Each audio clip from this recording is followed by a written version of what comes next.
नमस्कार शेतकरी बंधूंनो, महाराष्ट्राचा शेतकरी यूट्यूब चॅनलवर आपल्या सर्वांचं स्वागत आहे। शेतकरी बंधूंनो, या व्हिडिओमध्ये आपण मिरची लागवडीविषयी सविस्तर माहिती जाणून घेणार आहोत आणि हा व्हिडिओ बघितल्यानंतर आपल्याला इतर कुठलाही व्हिडिओ मिरची लागवड करताना बघण्याची गरज पडणार नाही। कारण या व्हिडिओमध्ये आपण कोणतं बियाणं निवडलं पाहिजे, रोपं कशा पद्धतीनं तयार केली पाहिजे, यानंतर रोपं तयार करण्यापूर्वी बीज प्रक्रिया कशी करावी आणि लागवडीच्या पद्धती, खत व्यवस्थापन, याचबरोबर मिरचीच्या पिकामध्ये व्हायरस म्हणजे चुरडा-मुरडा हा रोग येऊ नये यासाठी सुरुवातीपासूनच व्यवस्थापन आपण कशा पद्धतीनं करावं याबद्दलची संपूर्ण माहिती असणार आहे।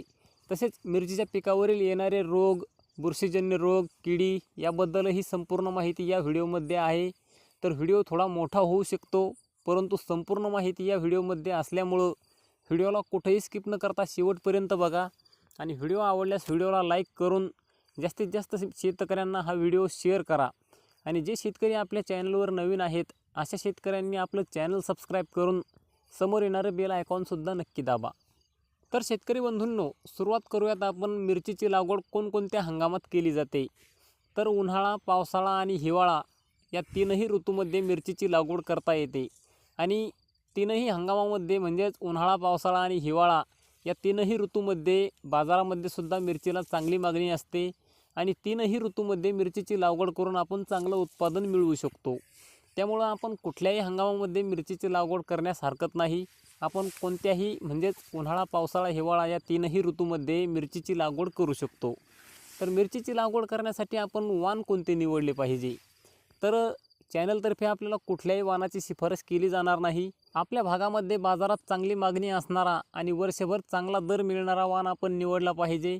त्याचबरोबर आपण निवडलेला वाण कीड आणि रोगांना बळी पडणारा नसावा। त्याचबरोबर आपल्या मिरची लागवडीतील जुन्या अनुभवानुसार तसेच आपण यूज केलेल्या वाणांपैकी आपल्याला चांगले वाटलेले वाण आणि आसपासच्या शेतकऱ्यांचा सल्ला घेऊन आपण वाणांची निवड करू शकतो। बियाण्याची निवड केल्यानंतर सुरुवातीचा टप्पा आहे रोपं तयार करणे। तर रोपं तयार करण्यासाठी साधारणपणे 1 एकरला 100 ते 120 ग्रॅम बियाणं लागतं। तर आपण किती क्षेत्रावर लागवड करणार आहात यानुसार आपण बियाणं घ्यायचं आहे आणि त्या बियाण्याची रोपं तयार करायची आहे।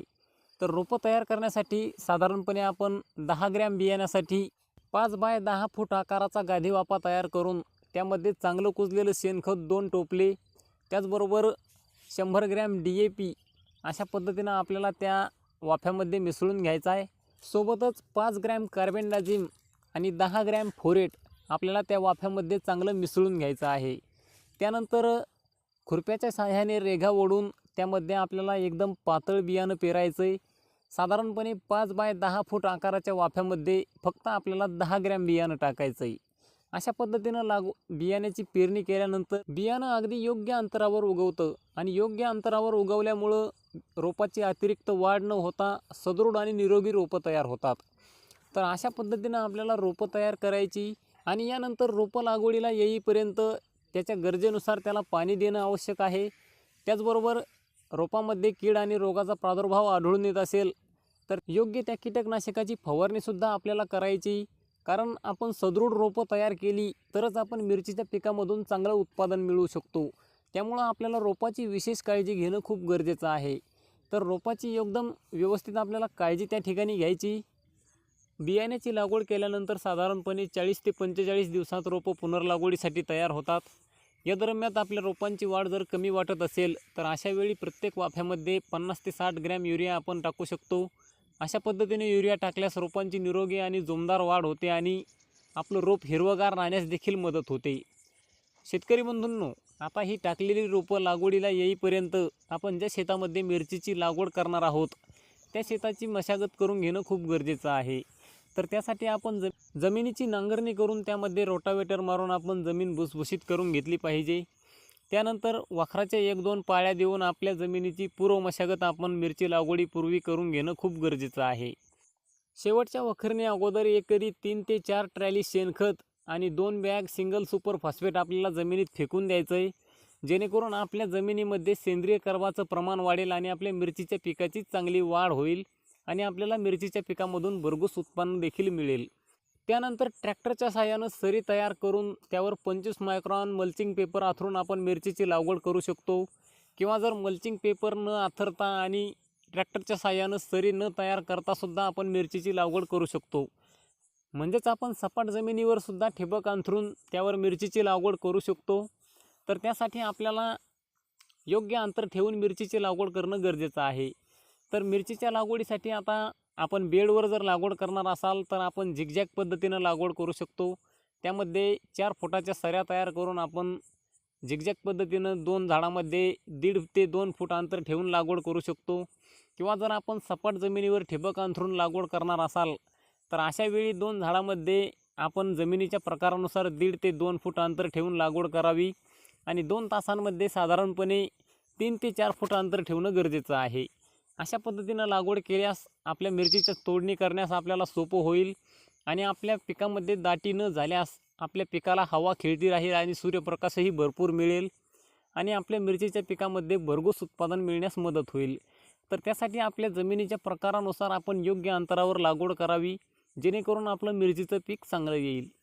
यानंतरचा मुद्दा आहे खत व्यवस्थापन. तर शेतकरी बंधूंनो, कृषी विभागाच्या माहितीनुसार मिरची पिकाला हेक्टरी 100 किलो नत्र, 50 किलो स्फुरद आणि 50 किलो पालाशची आवश्यकता असते. म्हणजेच एकरी 40 किलो नत्र, 20 किलो स्फुरद आणि 20 किलो पालाश. यामधील नत्राची अर्धी मात्रा तसेच स्फुरद आणि पालाशची संपूर्ण मात्रा आपल्याला लागवड करतेवेळीच देण्याची शिफारस केली जाते. त्यानंतर उरलेली नत्राची अर्धी मात्रा मिरचीच्या पिकाला फुलं लागण्याच्या वेळेस देण्याची शिफारस केली जाते. तर या पद्धतीने आपण खत व्यवस्थापन करू शकतो. किंवा मग आपण लागवड करताना एकरी 1 ते 1.5 बॅग 15-15-15 किंवा एकरी 1 बॅग DAP आणि 25 ते 30 किलो पोटॅशसुद्धा आपण देऊ शकतो. आणि शेतकरी बंधूंनो, मिरचीच्या पिकाला आपण बेसल डोस आणि त्यानंतर एकदाच खत देणं योग्य ठरत नाही. कारण मिरचीचं पीक हे जास्त दिवसाचं पीक आहे आणि भरपूर दिवस त्याला माल येत राहतो. त्यामुळं जर आपण कमी प्रमाणात पण नियमित म्हणजेच 8 ते 10 दिवसाच्या अंतराने जर खत देत राहिलो तर त्यामुळं मिरचीच्या पिकाला चांगला फायदा होऊ शकतो आणि आपल्या मिरचीच्या पिकाला भरघोस उत्पादन मिळू शकतं. त्यामुळं शेतकरी बंधूंनो, पेरणी करतेवेळेस जर आपण 1 बॅग DAP आणि 25 ते 30 किलो पोटॅश दिला आणि त्यानंतर जर वारंवार आपण 10 ते 15 दिवसाच्या अंतराने खतं देत गेलो तर त्याचा आपल्याला चांगला फायदा होऊ शकतो. यानंतरचा मुद्दा आहे आंतरमशागत. तर शेतकरी बंधूंनो, आपल्या मिरचीच्या पिकामध्ये कसल्याही प्रकारचा तणांचा प्रादुर्भाव होऊ नये यासाठी आपल्याला योग्य वेळी खुरपणी त्यानंतर वखरणी करणं खूप गरजेचं आहे. अशा पद्धतीनं खुरपणी वखरणी करून आपल्या मिरचीचं पीक आपण तणविरहित ठेवलं पाहिजे. त्यानंतरचा मुद्दा आहे पाणी व्यवस्थापन. तर शेतकरी बंधूंनो, मिरचीचं पीक हे पाण्याला अत्यंत संवेदनशील आहे. कारण मिरचीच्या पिकाला जर जास्त प्रमाणात पाणी झालं किंवा कमी प्रमाणातही पाणी झालं तर अशा दोन्ही परिस्थितीमध्ये मिरचीच्या पिकामध्ये फुलगळ होते. त्यामुळं जमिनीच्या प्रकारानुसार, हवामानानुसार, तापमानानुसार योग्य त्या प्रमाणात मिरचीच्या पिकाला आपण पाणी द्यावं. प्रत्येक भागामध्ये जमिनीचा प्रकार वेगवेगळा आहे.